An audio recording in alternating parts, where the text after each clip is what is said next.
ছোট মাছ খেতে অনেকে পছন্দ করেন, অনেকে করেন না, কিন্তু ছোট মাছে কিন্তু বড় মাছের থেকে ভিটামিন বেশি। ছোট মাছ যদি সুন্দর করে রান্না করা যায় গরম ভাতের সাথে কিন্তু এটি খুবই ভালো লাগে, যদি মাছটা নদীর হয়। তো আজকে আমি ছোট মাছ রান্না করে দেখাচ্ছি আপনাদের সঙ্গে। এই মাছটাকে আমরা আঞ্চলিকভাবে কুর্তুম নামে চিনি, আপনারা কে কী নামে চিনেন প্লিজ জানাবেন। তো চলুন আমার সিম্পলি রেসিপিটা আপনাদের সঙ্গে শেয়ার করছি। প্রথমে একটি পাত্রে সরিষার তেল দিয়ে দিচ্ছি, আর দিয়ে দিচ্ছি পরিমাণ মতো পেঁয়াজটা যখন ব্রাউন হয়ে যাবে তখন আমি দিয়ে দিচ্ছি আদা বাটা, 1 চামচ পরিমাণের আদা বাটা কুচি। আমি কুচি করে দিতেই পছন্দ করি ছোট মাছে। এবার এটাকে খুব ভালো করে কষিয়ে নিচ্ছি। আমি একটুখানি পানি অ্যাড করেছি যেন মশলা পড়ে না যায়। দিয়ে দিচ্ছি লবণ, তো আর দিয়ে দিচ্ছি জিরার গুঁড়া। জিরার গুঁড়া একটু বেশি দিয়েছি, স্বাদ অনুযায়ী দিতে পারেন, চাইলে জিরা বাটাও দিতে পারেন।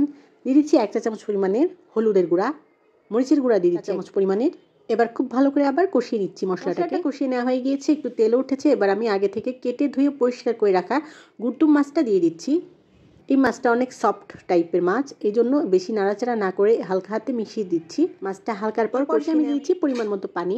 পানির পরিমাণ খুব কম দিব যাতে মাছটা গলে না যায়। এবার এটাকে আমি মিডিয়াম আঁচে জাল দিয়ে নিচ্ছি। যেহেতু ছোটো মাছ আমি খুব বেশি ঝোল রাখছি না, হালকা গায়ে মাখা করে এটাকে আমি নামিয়ে ফেলবো। এই পর্যায়ে যখন হালকা তেল উঠে গেছে দেখা যাবে, তখনই আমি এটাকে অফ করে দিচ্ছি। দেখুন গরম ভাতের সাথে এটা কিন্তু খেতে ভীষণ মজা লাগে। Thank you for watching. আল্লাহ হাফেজ।